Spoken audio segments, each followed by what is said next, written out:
got injured early, Brazil's depth carried them to back-to-back titles. Garrincha stepped up, Vava kept scoring, and the Seleção proved that they weren't just a one-man show. Meanwhile in Europe, Real Madrid was building their own dynasty. Alfredo Di Stefano arrived and won 5 straight European Cups from 1956 to 1960.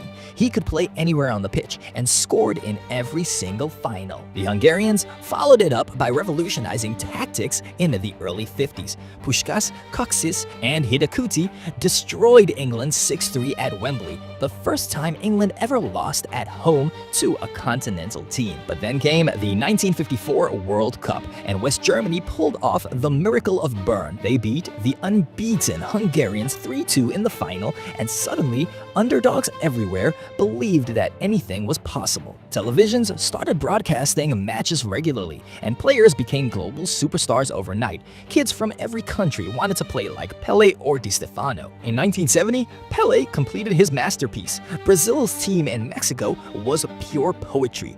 Pele, Jairzinho, Tostão, and Carlos Alberto, all playing the most beautiful football that anyone has ever seen. They demolished Italy 4-1 in the final.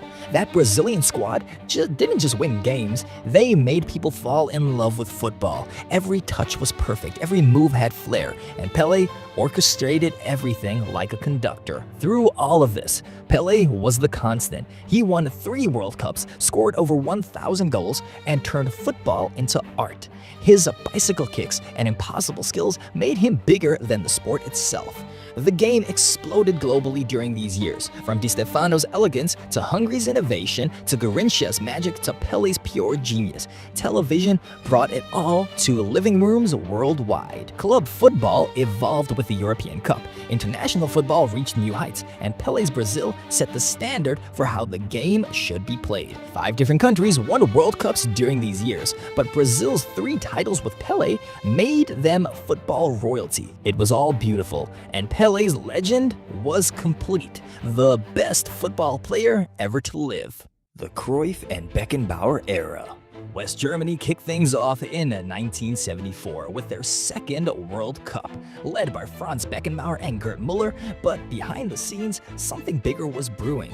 That same decade, Johann Cruyff and Franz Beckenbauer were revolutionizing football with completely different philosophies that would change everything. In the early 70s, Cruyff joined Ajax and Beckenbauer anchored Bayern Munich. Cruyff perfected total football, where every player could play any position. Beckenbauer redefined the sweeper role, turning defense into attack with his vision and his passing. But that was just the start. By 1974, Cruyff had led the Netherlands to a World Cup final with the most beautiful football that anyone has ever seen. They lost to West Germany in the final, but they couldn't handle Cruyff's movement and Johan Neeskens' energy. Beckenbauer got his World Cup as captain. He controlled everything from the back, and West Germany was born as a tactical powerhouse. Then came the club scene, where both legends dominated Europe. Cruyff won 3 straight European Cups with Ajax, playing football like poetry in motion. But the rivalry wasn't done. 1977 brought Beckenbauer to Cosmos, and Cruyff eventually followed to make American soccer matter for the first time. The next era saw Italy